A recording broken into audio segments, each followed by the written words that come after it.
Ahoj všichni, vítejte u nového videa. V dnešním videu si budeme povídat o jednom z největších témat u teenagerů starších, ale někdy i u mladších. Někteří tomu říkají energy drink, energiťák a blá blá blá. Budu mluvit o Red Bullu, Monsteru a Tigeru.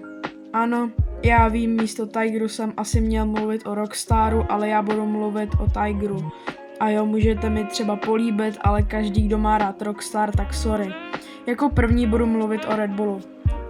Každý ví, každý zná, někde jste to pravděpodobně někde viděli, třeba v práci, škole, hřišti, lese, přírodě nebo v obchodě, ale řekneme si o top 3 příchutích podle Google a co v tom je. Jako první nejlepší číslo 3 je Red Bull Winter Edition, což je technicky jablko, zázvor a hruška z kořice. Má 80 mg kofeinu, 28 g cukru, taurin a vitamíny a kyselinu citronovou a 45 kalorií. Číslo 2 je klasický Red Bull a na rozdíl od Winter Edition má klasický Red Bull 110 kalorií, ale jinak to má stejné složení a podle mě klasický Red Bull má příchuť tutti frutti. A číslo 1 Red Bull Lime Edition. Je top 1 a jeho složení je 11 g cukru, 45 kalorií a 32 mg cukru. Jako další se podíváme na značku Monster Energy. Číslo 3 Monster Mango Loco. Má obrovské složení, už 9% šťáv z konzervátů. Je hrozně obrovské, jako třeba bílé hrozno, mango, guava, jablko, ananas, marakuja, broskev, pomeranč, citron. A tohle je jen 9% z toho, co v tom je. Další to má taurin, L-karnitin, barvivo, kyseliny, aromata, blábla, sladidlo, stabilizátory a glukózový syrup. 56 g cukru, 160 g kofeinu a 235 kalorií. Obrovské, že? A to jsme ještě na 3. místě. Číslo 2 je mnohem lepší než číslo 3. Nemá cukr a tím je Monster Ultra White Edition. Má 155 mg kofeinu, 12,5 kalorií a 1 gram soli. Je slazený umělými sladidly a číslo 1 je normální Monster Classic, který má karamelové barvivo, což je jako barvivo, jako že to je karamelově obarvený. Má to taurin, guaranu a ginseng, nebo jak se tomu říká.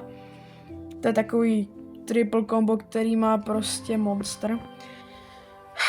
Má to 160 mg kofeinu, 54,5 g cukru a 215 kalorií. Jak teď o tom ještě mluvím, to není ve scénáři, tak jsem ty čísla, jako je třeba 54,5 g cukru a takhle 215 kalorií, tak to je jako mezi, že to je 210 až 220 třeba kalorií, ale já to dal v půlce, aby jsme si to nemuseli tolik plíst. A poslední značka Tiger. Číslo 3 je Tiger Mango. Má složení glukózo-fruktózový syrup, taurin, kofein, aromata, barviva. Má 160 mg kofeinu, 52,5 g cukru a 215 kalorií jako Monster číslo 2. Tiger Mojito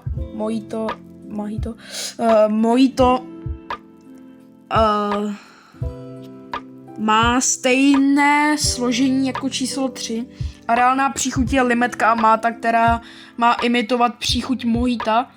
A číslo 1 Tiger Classic, také stejné složení jako číslo 1 a 2. Ale chuť podle mě to má stejně, tutti frutti chuť. A teď pár faktů. Fakt číslo 1. Red Bull Energy pije 17 až 18% lidí globálně a denně se vypije 38,3 milionů plechovek, což je fakt hodně.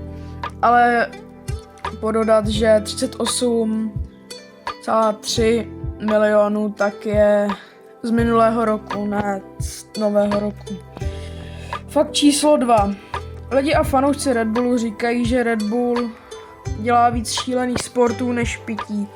Ke konci chci jen říct, že všechny věci nebo ingredience pití mají podle mě, do prdele, já jsem to přeskočil. Pití mají vitamíny a můj názor na energy drinky není špatný. Podle mě je na vás, jak moc vám to chutná, takže mi to je fakt fuk, jestli vám tohle... Jestli se... Pane bože. Je mi fuk, co pijete, pijte si, co chcete, je to všechno na konci na vás, jestli si chcete chcípnout, nebo tak nějak. A zapomněl jsem dodat, že k tomu Tigerovi, tak jsem chtěl dát, že ještě jako oblíbený příchuť, který jsem tam mohl dát, tak je jahodovej, nebo bez cukru. Bezcukrový energiťáky, tak jsem tam chtěl ještě přidat taky do listu, ale ChatGPT a Google tak mi prostě řekli jinak, takže jsem vyjmenoval všechny oblíbený příchutě. A jestli se vám tohleto video líbilo, prosím vás o odběr nebo like a užívejte.